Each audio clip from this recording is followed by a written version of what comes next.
Welcome back to my channel. If you're new here, my name is Destiny, and I like to paint furniture. In this video, I'm taking these vintage bar stools that are covered in dirt and cobwebs and bird poop, and I'm giving them a sports theme makeover.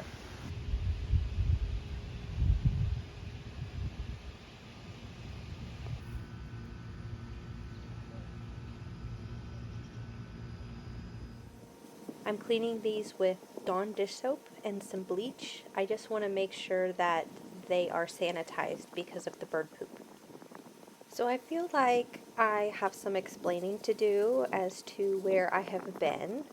I know I don't really have to explain myself, but I want to. So let's take this back to the middle of June.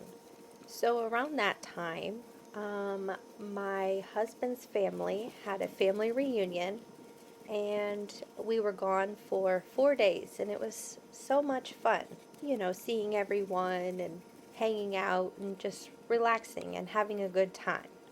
We rented a giant Airbnb in Illinois, and we did lots of stuff together that week. We cooked lots of big meals together for dinner.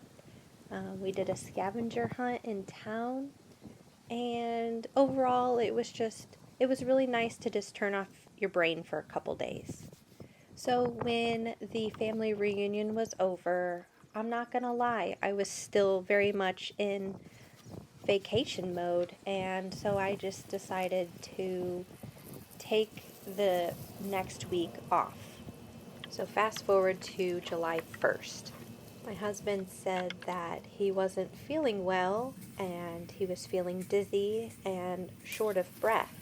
So he decided to call for an ambulance, and the paramedics came and they were looking at him, and one of the paramedics thought that he was having a panic attack. Spoiler alert, it was not a panic attack. So because my husband said that he had pressure in his chest, the other paramedic said that it was a good idea to just go to the hospital and get checked out. I stayed behind to wait for my in-laws because we have a son who is almost 3, and taking him to the emergency room just did not sound like a good time. So my father-in-law stayed behind and hung out with our son, and my mother-in-law drove me up to the hospital. When we arrived to the hospital, my husband was in the waiting room of the emergency room, and they had ruled out a heart attack, which was amazing. So that was a relief that his heart was in good condition. So while we were in the waiting room for 5 hours, they did a bunch of other tests on him, and they all came back good. And then they finally decided to do an x-ray on his chest. And that's when they discovered he had a pneumothorax. A pneumothorax is also known as a collapsed lung. It's when there is an air pocket in between the lung and the chest cavity. So it was nice to finally have an answer as to what was going on, but we were in for a very long ride. So after they discovered the pneumothorax, he finally got a room in the emergency room, and they had to put in a chest tube to get his lung to reinflate to where it's supposed to be. I will spare you all of the details because it was not fun to watch. But after the first tube was put in, yes, the first tube, there was a problem, and the tube was like kinked. I'm not exactly sure what happened, but they took an x-ray and they saw that his lung had reinflated, which was excellent news. So they took out that chest tube and they just continued to monitor him. Well, it was probably about 8 o'clock that night. They did another x-ray, and they saw that his lung was collapsing again. So it was about 10 o'clock at night when they put in the second tube, and they had to put it in a new spot. So the first spot already had stitches where the tube was, so they had to make a new spot for the second tube. So they put in the second tube and it went very well. They took an x-ray and it was exactly where it needed to be. And so they hooked him up onto suction, which basically will just help his lung reinflate to where it needs to be. So the next morning, July 2nd, I got to the hospital and the nurse was in the room and she was saying that he was going to be able to go up to the main hospital and get a room. And he finally got a room probably about 11:30 in the morning. They got him all situated, and my husband and I were looking at each other because, this was not the first time my husband's lung has collapsed. So we kind of knew what was going on, but they did not hook up the suction to the wall. So the whole time, his lung was trying to hold itself up. So they were taking x-rays and making sure that his lung was doing what it was supposed to. The tube was doing what it was supposed to. And there wasn't much change. So finally, there was a cardiothoracic doctor who came in to talk to my husband, and she was a little concerned that the machine, that the tube wasn't hooked up on suction, but his lung was holding up, so they decided to clamp the tube just to see if his lung would stay inflated. So after another x-ray, they saw that his lung was staying inflated after they clamped the chest tube. So on the 4th of July, they pulled out the second chest tube, and almost immediately that afternoon, after his x-ray, they noticed that his lung was collapsing again. So on July 5th, they put in the third chest tube. And that is when we started to see a lot of progress. Because the chest tube was hooked up on suction immediately after it was placed in his chest, it started to pull out fluid from his lung. Well, I shouldn't say his lung, his chest cavity. And I guess the fluid buildup was his body's way of trying to fix what was going on. But I'm not a doctor, so I don't know exactly what the fluid was. But like I said, we saw a lot of progress because the fluid was being drained and his lung was actually able to inflate to his whole chest cavity without all the liquid in his chest. So fast forward to July 7th, he had an x-ray and there was still a slight pneumothorax. And so one of the doctors suggested they do a talc pleurodesis.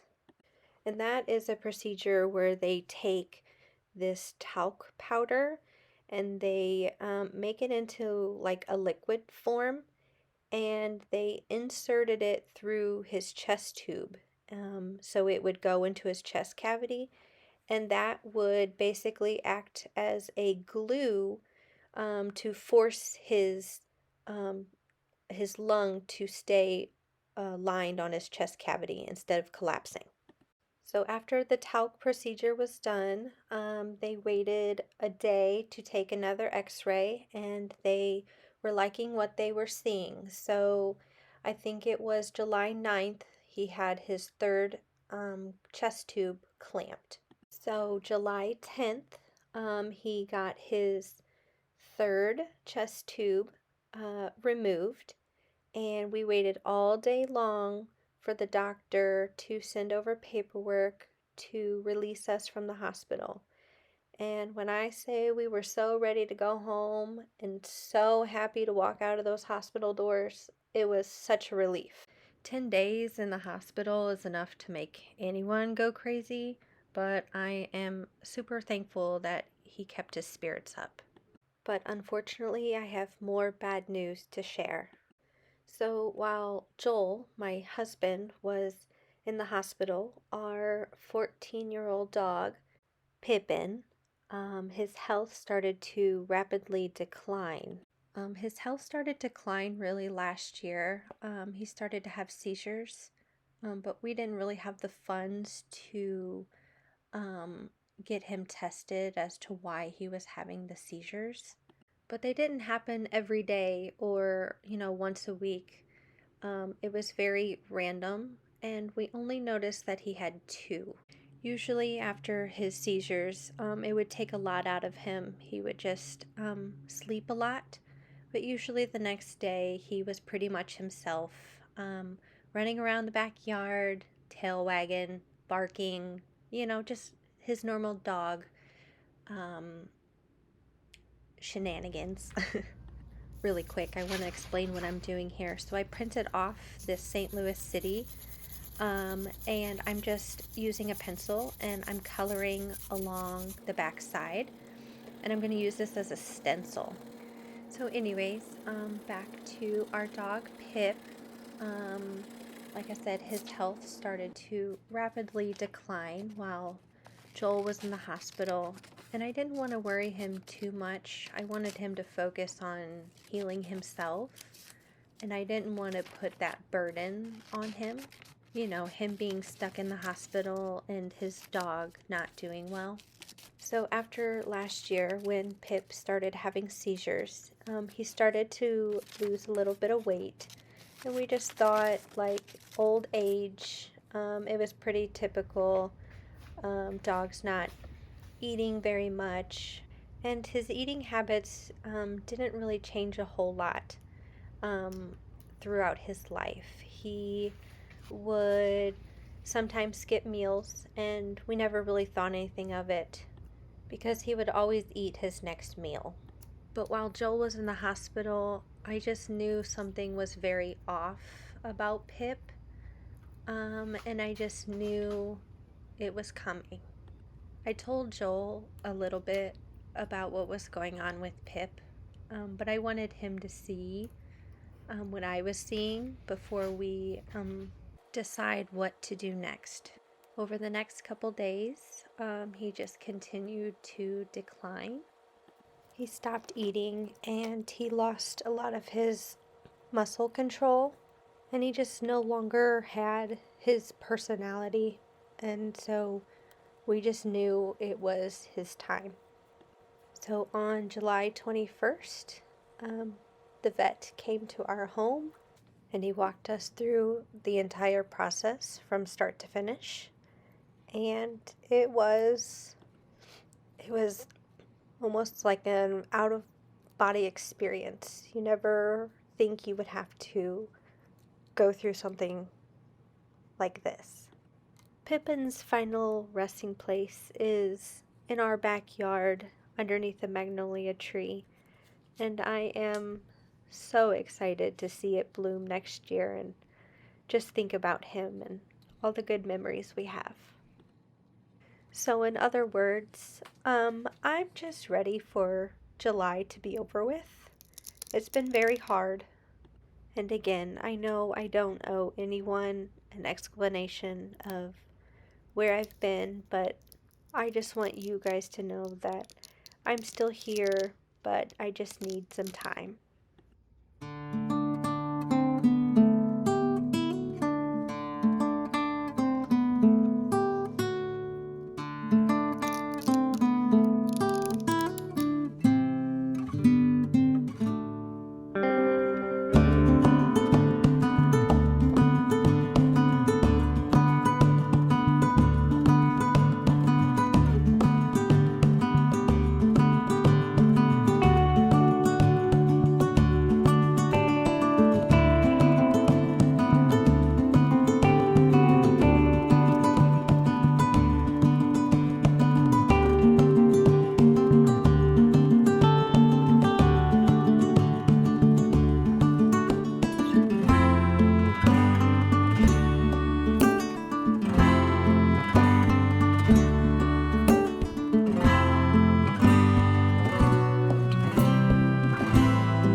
So this year, my husband and I have really gotten into watching soccer, and our favorite team is St. Louis City Soccer Club. So I thought it would be pretty cool to paint up these bar stools in our favorite soccer team. And for, I guess, legal reasons, I'm not painting the logo exact, um, just because I didn't want there to be any issues in the future.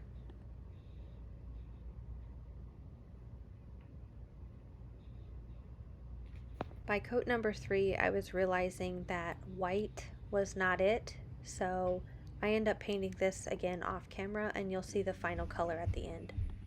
So I bought this decal, again for like legal reasons. Um, I was originally going to paint it, but again, I didn't want anything to come back and potentially like get me in trouble. Maybe I'm overthinking it, maybe I'm not.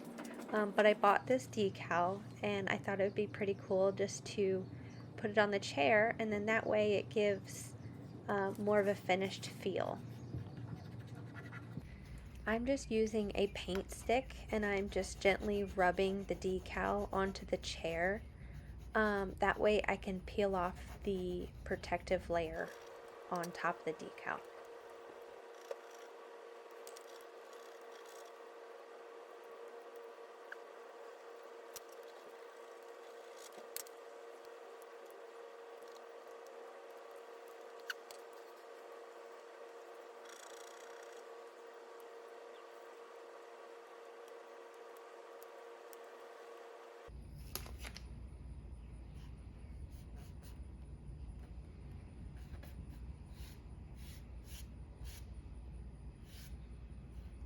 At this point, I was getting so excited to put on this decal because I just feel like it was all starting to come together.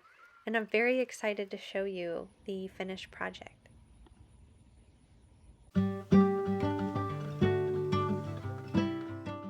But first, we need to top coat, and I ended up putting 3 pretty thick layers of top coat on this. Just because I was extra nervous about them being chairs, and I just want to make sure they'd last. So I put on 3 thick layers of this polyacrylic.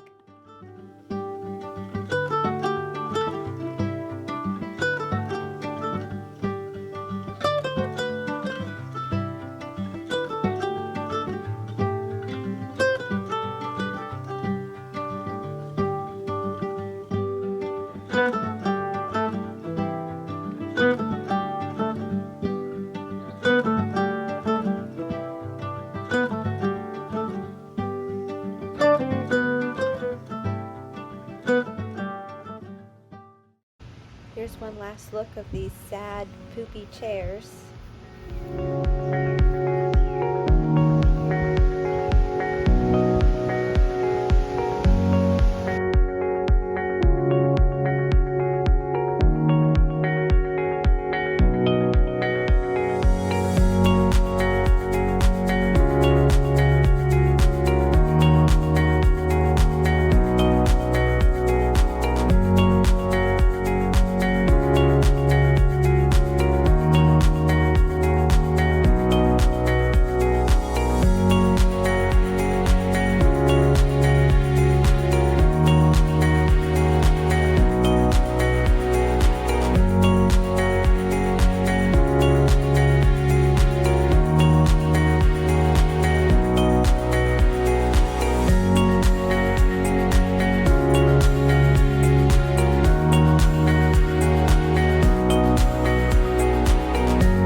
I hope you've enjoyed this video, and I hope I've earned your subscription. Don't forget to hit the like button and leave a comment. It helps small channels like mine grow. Thanks, and I'll see you in the next one. Bye!